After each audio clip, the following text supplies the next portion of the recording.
Registration accepted. You may now proceed through the historical displays in the orientation hall, or continue on to the examination.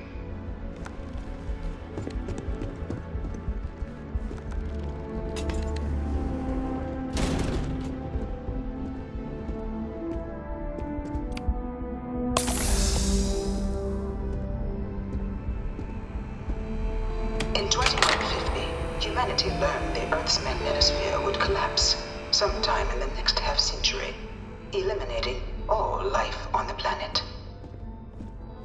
Decisive action was required, but the secure transport of an entire civilization would demand a new kind of cooperation, a new kind of courage, and a new kind of union. Thus, in 2159, the United Colonies were formed to make that journey possible. Just 1 year later, the Galileo, the first of many colony ships, touched down here on Jemison, beginning a new era of human history, the age of the United Colonies. The effort and planning it must have taken to evacuate literally the entire planet. Can you imagine? The logistics alone must have been mind-boggling. From their foundation, the United Colonies strove to provide all their citizens with opportunity, security, and peace. But there were those among the UC that still wanted something more: independence. So in 2161, the UC issued the Centaurus Proclamation, granting UC citizens the right to settle distant worlds and form their own sovereign powers. It wasn't long before the first new faction, the Free Star Collective, was formally organized in 2188, later followed by House Varun, revealing themselves to the universe in 2230. The result of the Centaurus Proclamation has always left me torn. So much conflict arose as a result. Was it worth it? It was only in 2230 that the faction known as House Varun first made contact with the rest of the settled systems. Founded by the passengers of a colony ship that had left New Atlantis and disappeared 4 decades earlier, House Varun was a faction unlike any other. A theocracy dedicated wholly to the beliefs of its isolationist founder, Janan Varun. House Varun initially made overtures of peace towards the rest of the settled systems. They claimed their only intention was to spread the word of their god, the Great Serpent. But none could have guessed that this worship might take the form of a bloody war, the Serpent's Crusade.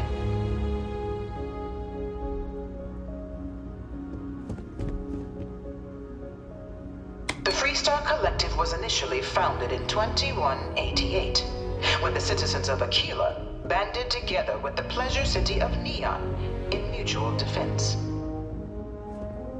But in 2194, after the deployment of a UC medical star station in orbit around their world, the citizens of Narion also requested to join the collective. The resulting rise in tensions between the Freestar Collective and UC culminated in the settled system's first intergalactic conflict, the Narion War. Despite a decisive victory by the UC, the colonies permitted the citizens of Narion to join the collective, forming the basis for the fiercely independent union that persists to this day.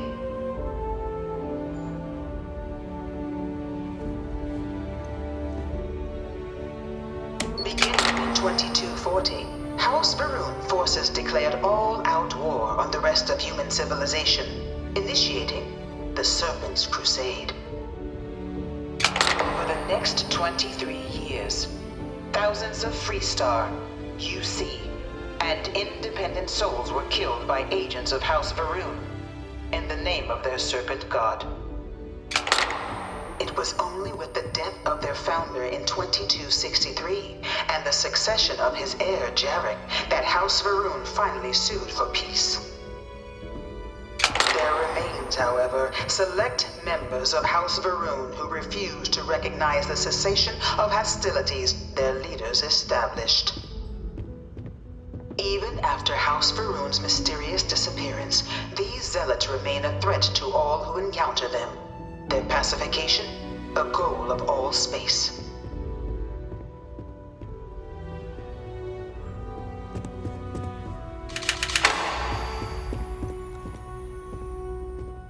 Of the many conflicts between the galaxy's factions, none was more brutal than the recent colony war between the UC and the Freestar Collective.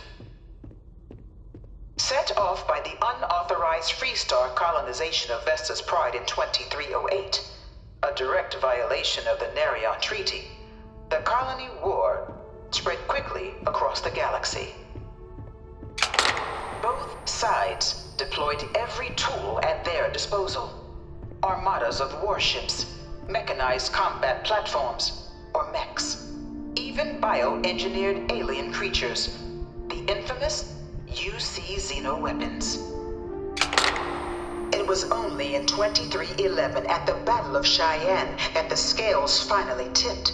The Freestar Collective, utilizing their civilian fleet as a human shield, successfully crippled the superior United Colonies Navy. After their shocking victory against the galaxy's greatest navy, the Freestar Collective offered terms of peace, which the colonies, out of an interest in staving off any further human costs, accepted. The galaxy has been rebuilding ever since. The colony war was a horrible conflict that irreparably wounded the settled systems. There were times I felt that it would never end. Few settled worlds were left untouched by the colony war. But nowhere could the viciousness of modern warfare be seen more clearly than on the Freestar planet of Nera. Initially occupied by invading United Colonies forces as a forward operating position, repeated attempts to take and retake the planet by collective forces led only to devastation.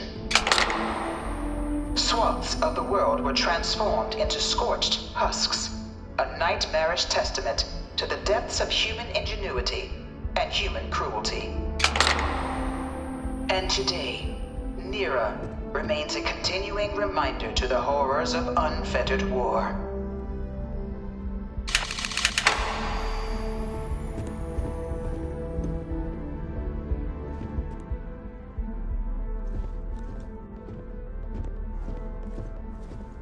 In the midst of the colony war, a different kind of tragedy struck the UC city of Londinian.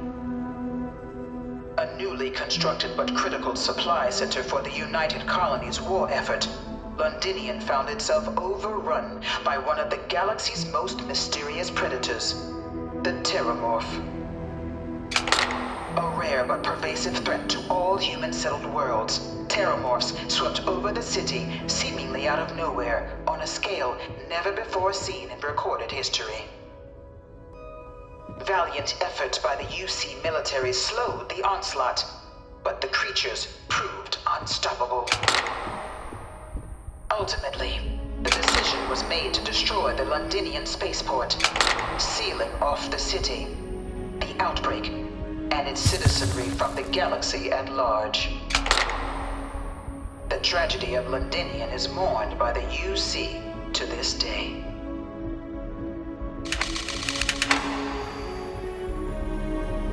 I can't stop staring at it. A real Terramorph.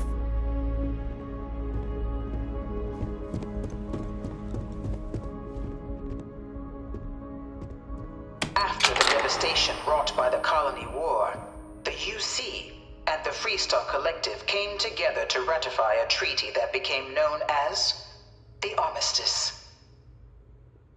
Both sides agreed to a vast reduction in standing forces, and that xeno-weapons and mech warfare would be outlawed. All related research was sealed away, accessible only in cases of dire emergency. But the Collective had another demand, that the active commanders of the UC military stand trial for their actions. The United Colonies, in the interest of peace and galactic security, agreed. In 2311, 3 United Colonies senior officers were found guilty. Commander Henry Durant, General Indira Rastogi, and Fleet Admiral Francois Sanon, known better as Ve Victus. All were sentenced to death for their actions, bringing the colony war to a close and returning peace to the galaxy at long last. I was a strong supporter of the armistice. All of the terrible scenes used against me.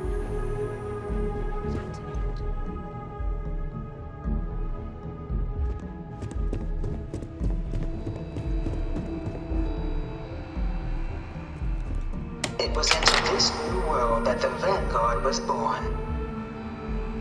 An official branch of the UC Navy, the Vanguard is the United Colonies Volunteer Fleet, serving a myriad of security, logistical, and reconnaissance roles. And after a sufficient length of service, UC citizenship is guaranteed to every Vanguard member. Open to all captains, regardless of origin, the Vanguard is leading the charge to protect and support the citizens of the United Colonies, wherever in the galaxy they may be.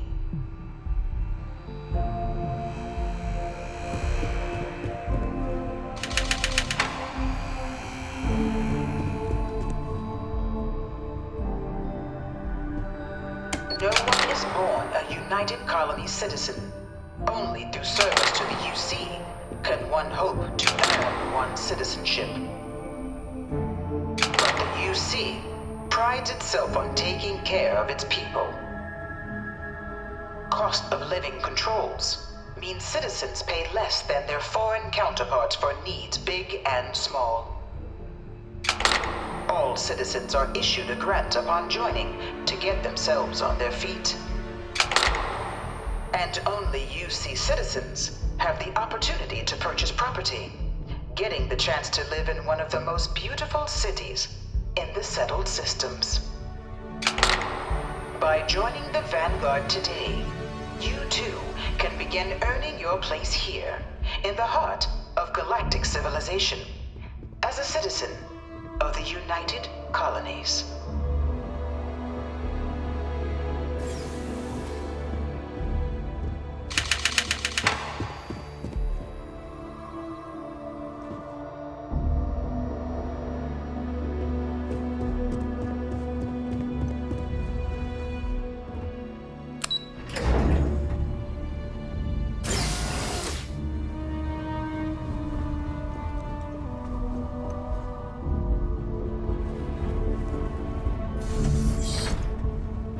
Welcome, applicant, to the piloting simulation chamber.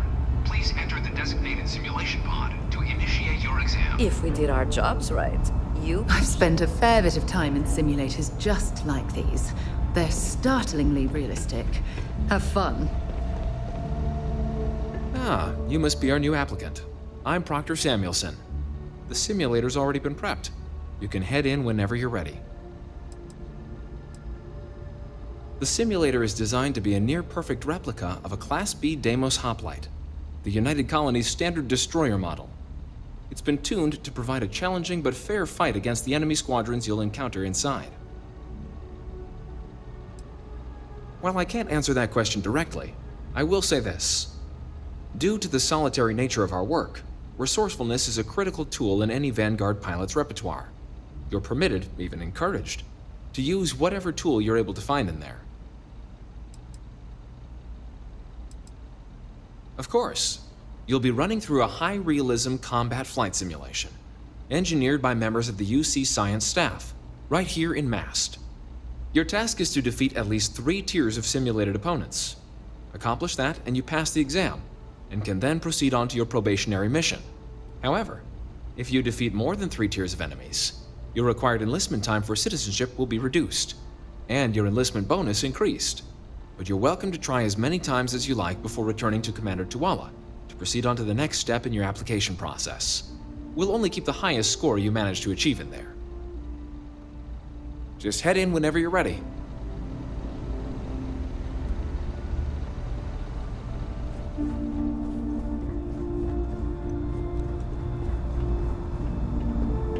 I'm going to get it this time. I'm not going back to Terabro.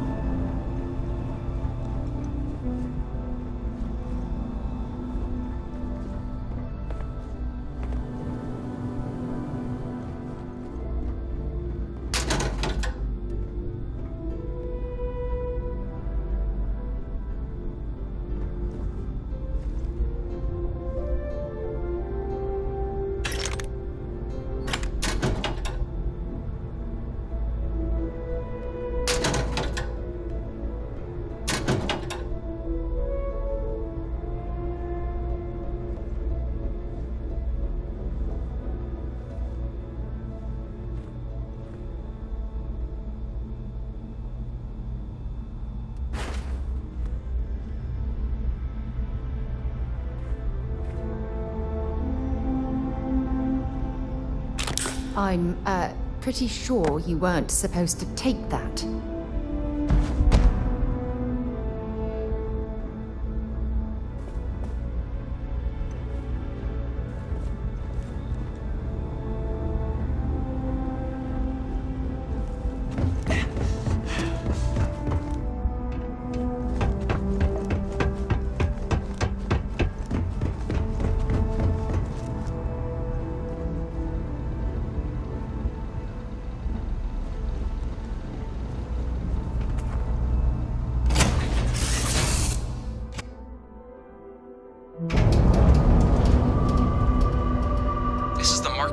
Flight simulation chamber applicant, currently in orbit around a high-detail recreation of a remote world.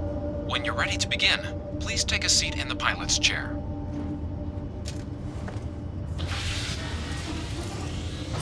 Your exam is simple. Defeat as many tiers of opponents as you can before your ship is disabled. You must defeat at least 3 tiers of opponents to pass the exam. Good hunting, applicant.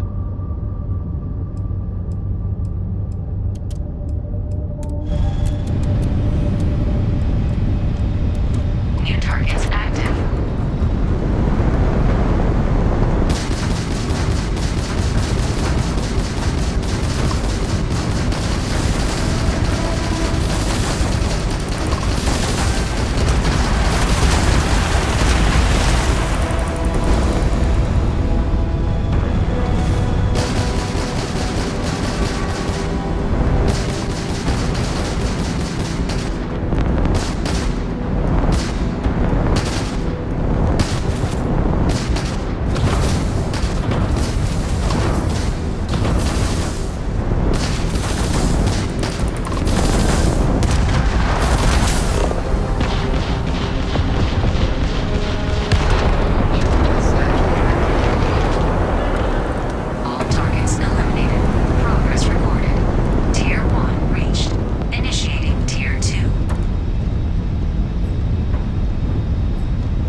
Congratulations, applicant. You've passed.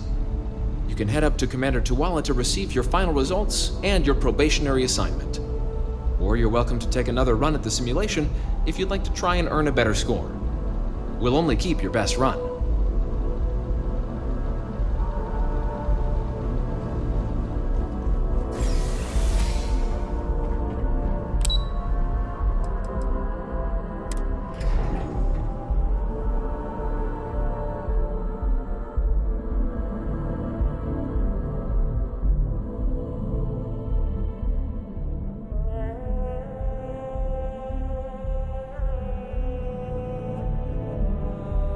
I picked up something you might be interested in. Here, I have something for you.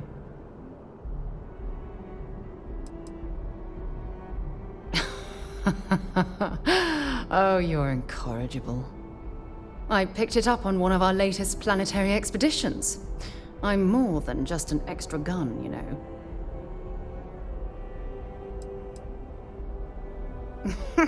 Sure.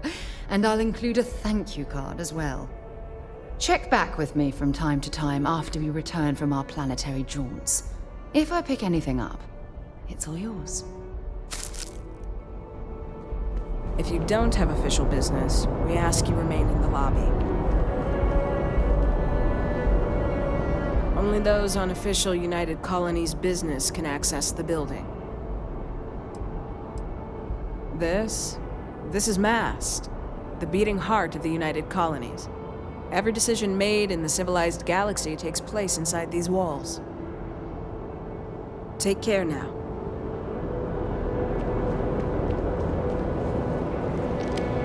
Well, look who's back. Everything go all right with the exam? Or did you have some questions you needed answered first? Military used to have a pretty narrow view of where the best pilots came from. In their eyes, it was UC or bust. The creation of the Vanguard was an acknowledgement by the brass that maybe not all the galaxy's greatest pilots went through a UC flight school. So it's the Vanguard's job to find them and get them to fly for us. Me? 6, 7 years now? Was a recon squad commander in a former life, so it wasn't too big a jump bossing around foreign pilots instead. But Vanguard's been a quality assignment. Meet new people, judge them on a series of diverse criteria, get them out there helping people who need it. Ah, so these are your numbers that just came through then. You ready to hear how you did?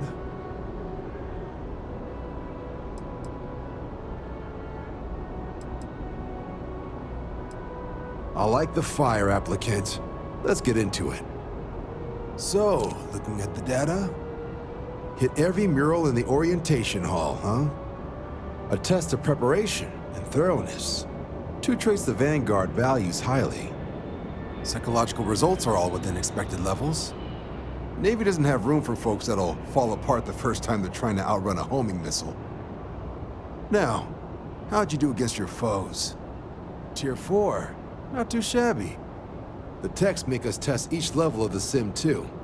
I can tell you that wave are some real artificial bastards. Good job putting them away. Hell of a job. I might even let you fly me around sometime. So then, looking at your results as a whole, and presuming you're successful in completing your probationary mission, you could have your UC citizenship after only 10 years service. Pretty standard for combat assignments. But your performance in the simulator does mean I can offer a signing bonus. Help convince you to join the cause. 10 years might seem like a long time, but it's worth the climb if you wish to become a citizen. So, sounds to me like we've got Vanguard material on our hands. If you're interested, we could bring you on as a provisional member today. Get you the credits you've earned, then send you out on your probationary mission. First though, all UC service people, provisional or otherwise, are required to swear an oath. So, you want to make this official? Commit yourself to the cause of the colonies? It's a big decision. John, you're not about to have my compatriot here sign some kind of contract that sells you their grandmother 5 years down the line, are you? Officer's honor, Sarah. This is honest work for honest credits. So, You ready to do the deed? Fantastic. Then just follow me.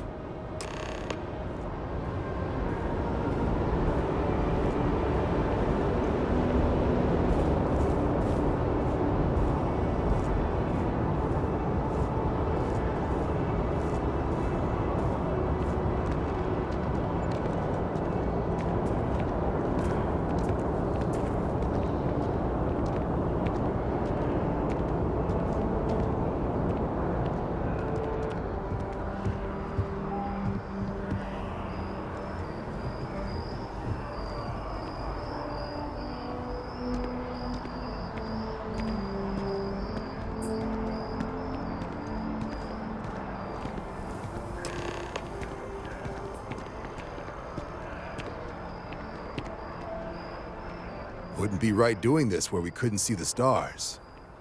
Now, raise your right hand. The motto of the Vanguard is Supra et Ultra, above and beyond. That is where we serve, beyond the furthest reaches of the United Colonies military, and with honor and duty above reproach. Do you swear to protect and defend the citizens of the United Colonies to the best of your abilities? And to uphold the values of the Vanguard, honor, loyalty, self-reliance in all your actions as a member of the United Colonies Navy? Then let me be the first to officially welcome you to the United Colonies Vanguard. Now, only thing left is getting you that probationary mission. And what I've got is comms repair. Group trying to refurb an old colony war processing plant on Tau Ceti 2. Sounds like they'd barely gotten set up when their communications died. Place is as isolated as they come, so Brass wants a Vanguard to deliver the repair suite and ensure anyone present is safe and secure. So, can the people of Tau Ceti 2 count on you?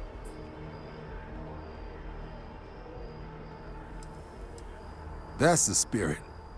Head down to the spaceport and talk to Crew Chief Harath. He'll get you the repair suite plus your new recruit kit. Oh, and your advance.